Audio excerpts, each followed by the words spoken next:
എന്താണാവോ പുതിയ കണ്ടുപിടുത്തം? എന്താണെന്ന് ഞാൻ പറഞ്ഞാലേ ആൽഫി ചേട്ടൻ വാലും പൊക്കിക്കൊണ്ടോ. സ്വതന്ത്ര രാഷ്ട്രീയ സംഘടനയാണെന്ന SDPIയുടെ വാദം പൊളിക്കാനുള്ള ശ്രമത്തിലാണ് കേന്ദ്ര ഏജൻസികൾ. രാജ്യദ്രോഹ പ്രവർത്തനത്തിന് നിരോധിച്ച പോപ്പുലർ ഫ്രണ്ട് ഓഫ് ഇന്ത്യയും SDPIയും ഒന്ന് തന്നെയാണെന്ന് വ്യക്തമാക്കുന്ന തെളിവുകളാണ് ED പുറത്തുവിടുന്നത്. രാഷ്ട്രീയ മുഖമായി SDPIയെ കണ്ട PFI നേതൃത്വം ജയിലിന് പുറത്തുള്ള നേതാക്കൾ വഴി ഇപ്പോഴും അതേ പ്രവർത്തനം തുടരുന്നുവെന്നാണ് കണ്ടെത്തൽ. ഫണ്ടും നേതാക്കളും പണപ്പിരിവും എല്ലാം ഒരേ ലക്ഷ്യത്തിന്.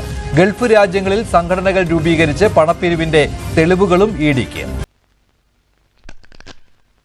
പോപ്പുലർ ഫ്രണ്ടിന് വന്നിരിക്കുന്ന സോഴ്സിൽ നിന്ന് തന്നെ SDPIക്ക് വന്നിട്ടുണ്ട്. പോപ്പുലർ ഫ്രണ്ട് അങ്ങോട്ടേക്ക് റൗട്ട് ചെയ്തിട്ടുണ്ട് എന്നുള്ളതാണ് മനസ്സിലാക്കുന്നത്. അവരുടെ സ്ഥാനാർത്ഥി നിർണയത്തിൽ ഉൾപ്പെടെ ഇടപെടുന്ന സാഹചര്യം ഉണ്ടായിട്ടുണ്ട്. അപ്പോൾ EDയെ സംബന്ധിച്ചിടത്തോളം വളരെ വ്യക്തമായിട്ട് ഇതിൻ്റെ രണ്ടിൻ്റെയും ഒരു സോഴ്സ് എന്ന് പറയുന്ന ഒന്ന് തന്നെയാണ്. ഇത് രണ്ടും പരസ്പരം കണക്റ്റഡ് ആണ്. അതിനുള്ള രേഖകൾ അവർക്ക് കിട്ടിയിട്ടുണ്ട്. ആ രേഖകളുമായിട്ടാണ് അവർ മുമ്പോട്ട് പോകുന്നത്.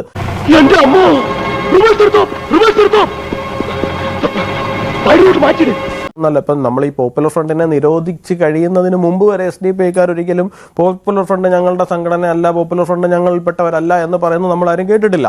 നിരോധിക്കപ്പെട്ടതിന് ശേഷം മാത്രമാണ്, അതായത് നിരോധിത സംഘടനയിൽ പ്രവർത്തിച്ചിരുന്നു ഞങ്ങളെന്ന് പറഞ്ഞാൽ, അല്ലെങ്കിൽ നിരോധിത സംഘടനയുടെ ഭാഗമാണ് ഞങ്ങളെന്ന് പറഞ്ഞു കഴിഞ്ഞാൽ അവർ പെടും എന്നുള്ള അൻസാരി അത് ശരിയുമാണല്ലോ. PFI തന്നെയാണ് SDPIയും എന്ന് കേരളത്തിൽ എല്ലാവർക്കും അറിയാവുന്ന കാര്യമാണ്. അതിന് വലിയൊരു ചർച്ച വേണ്ടി വരികയില്ല.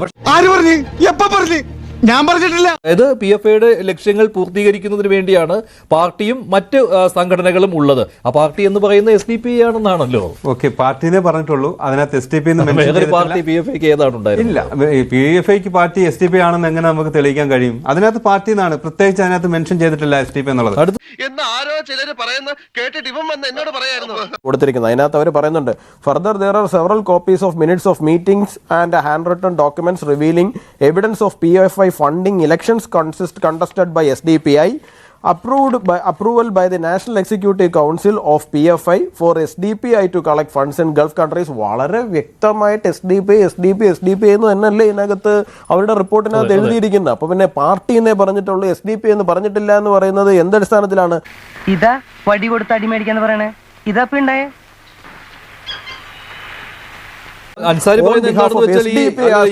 പിടിച്ചെടുത്ത രേഖയുണ്ടല്ലോ, PFIയുടെ ഹെഡ്ക്വാർട്ടേഴ്സിൽ നിന്ന് പിടിച്ചെടുത്ത രേഖയിൽ ഈ PFIയുടെ ഉദ്ദേശ ലക്ഷ്യങ്ങൾ എന്ന് പറഞ്ഞിരിക്കുന്ന ആ ഡോക്യുമെന്റിന്റെ ആ രണ്ടാമത്തെ പോയിന്റ്, നാലാമത്തെ പോയിന്റ്, അവിടെ പാർട്ടി ആൻഡ് ഫ്രണ്ടൽ ഓർഗനൈസേഷൻസ് എന്നേ പറഞ്ഞിട്ടുള്ളൂ, അതിൽ SDPI എന്ന് പറഞ്ഞിട്ടില്ലെന്ന്. പക്ഷെ അവിടെ പാർട്ടി എന്ന് പറയുന്ന SDPI ആണെന്ന് കേരളത്തിൽ ജീവിക്കുന്നല്ലോ. വല്ല കാര്യമുണ്ടോ? എന്തിനാണ് ഇങ്ങനെ ഇല്ലാന്ന് നടക്കണേ? പറഞ്ഞതുപോലെ തന്നെ ഇനിയിപ്പോ ഒരു കറുത്ത ജീവി എന്ന് പറഞ്ഞു, ആന എന്ന് പറഞ്ഞില്ല എന്നൊക്കെ പറയുന്നത്. ED SDPI മെൻഷൻ ചെയ്താൽ പോലും, ED മെൻഷൻ ചെയ്തിട്ടുണ്ട്. ED മെൻഷൻ ചെയ്താൽ പോലും അത് ED ആണ് മെൻഷൻ ചെയ്തിട്ടുള്ളത്.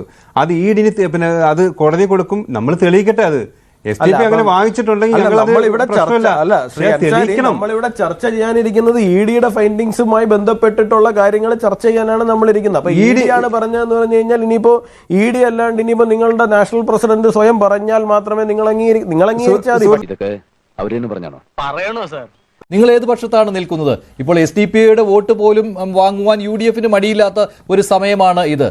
അതുകൊണ്ട് ഈ റെയ്ഡിനെ നിങ്ങൾക്ക് നിങ്ങൾക്ക് എതിർക്കേണ്ടി വരുമോ? എന്നാൽ SDPIയെ സംബന്ധിച്ചിടത്തോളം ഞങ്ങൾ അതിൻ്റെ ആദ്യ രൂപമായി NDF ആണെങ്കിലും പോപ്പുലർ ഫ്രണ്ട് ആണെങ്കിലും SDPI ആണെങ്കിലും RSS ആണെങ്കിലും BJP ആണെങ്കിലും ഞങ്ങൾക്ക് നിലപാടുകൾ ഞങ്ങൾ പലതവണ ആവർത്തിച്ചതാണ്.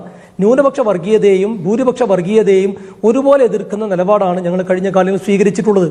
അതുകൊണ്ട് തന്നെ ആ വിഷയത്തിൽ ഏതെങ്കിലും പക്ഷം പിടിക്കേണ്ട ഒരു സാഹചര്യം നിലവിലില്ല. എന്നാൽ ഐക്യജനാധിപത്യ മുന്നണി ഏതെങ്കിലും സ്ഥലത്ത്, കേരളത്തിലെ 2000-ഓളം വരുന്ന ത്രിതല പഞ്ചായത്ത് സംവിധാനങ്ങളുണ്ട്, ഒരു സ്ഥലത്തും ഇവരാരുടെയും പിന്തുണയോടെ ഞങ്ങൾ ഭരിക്കുന്നില്ല, ഭരിച്ചിട്ടില്ല, ഭരിക്കാൻ ആഗ്രഹിക്കുന്നുമില്ല. പാലക്കാട് UDFനായിരുന്നു പിന്തുണ SDPI. നീ എന്നെടാ എന്ന് വിളിച്ചു അല്ലേടാ?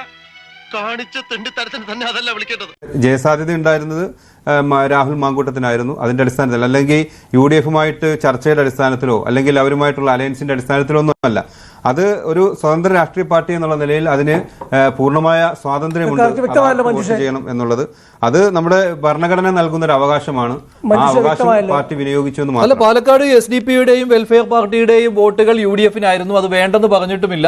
ആ വോട്ട് ഞങ്ങൾക്ക് വേണ്ട എന്ന് ഒരിക്കലും രാഹുൽ മാങ്കൂട്ടത്തിൽ പറഞ്ഞിട്ടുമില്ല. അത് സ്വീകരിച്ചിട്ടുമുണ്ട്. അന്ന് വലിയ ചർച്ചയായ വിഷയമാണ്. ശ്രീ ഞാൻ പോരത്തമ്മ കെട്ടിയെടുത്തോളൂ പൂവും കായും.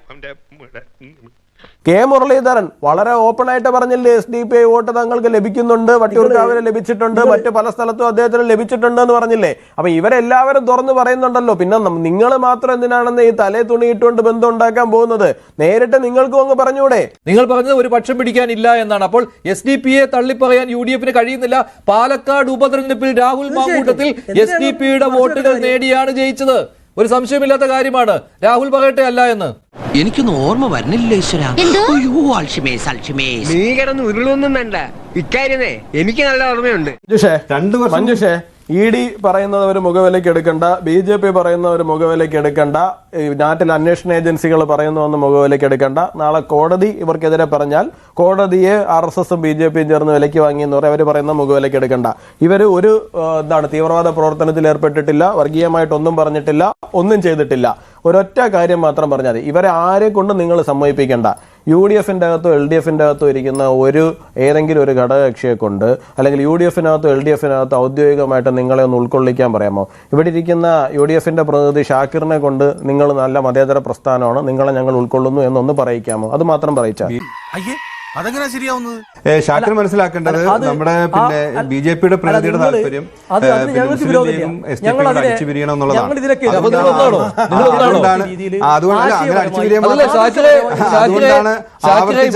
അൻസാരി പറയുന്നത് മുസ്ലിം ലീഗും SDPയും തമ്മിൽ ഭിന്നിക്കണം, അടിച്ചു പിരിയണം എന്നതാണ് BJPയുടെ താല്പര്യമെന്ന്, അതിൽ വീഴരുതെന്നാണ് അൻസാരി പറയുന്നത്. എന്റെ സുഹൃത്താണ് ഇവൻ. ആദ്യം പിടിച്ച് പുറത്താക്കെ. ഇവനെ കണ്ടപ്പോഴേ എനിക്ക് അലർജി അറിയുന്നത്. പിടിച്ച് പുറത്താക്കെ. അത് BJPക്ക് ആഗ്രഹം ഇത് മാത്രമല്ല, മതേതര ചേരികളെല്ലാം ഒന്നിക്കുന്നത് BJPക്ക് ഭയമാണ്. അത് മുസ്ലിം ലീഗ് എന്നല്ല, ഇടതുപക്ഷവും നല്ല, കോൺഗ്രസും അല്ല. ഇവിടുത്തെ മതേതര ചേരി ഇതാരാന്ന് ഭാര്യ അല്ല പെങ്ങള് എന്തോ പെങ്ങളുടെ ഭാര്യയുടെ അനിയത്തിയുടെ രംഗത്തിറങ്ങുന്നു.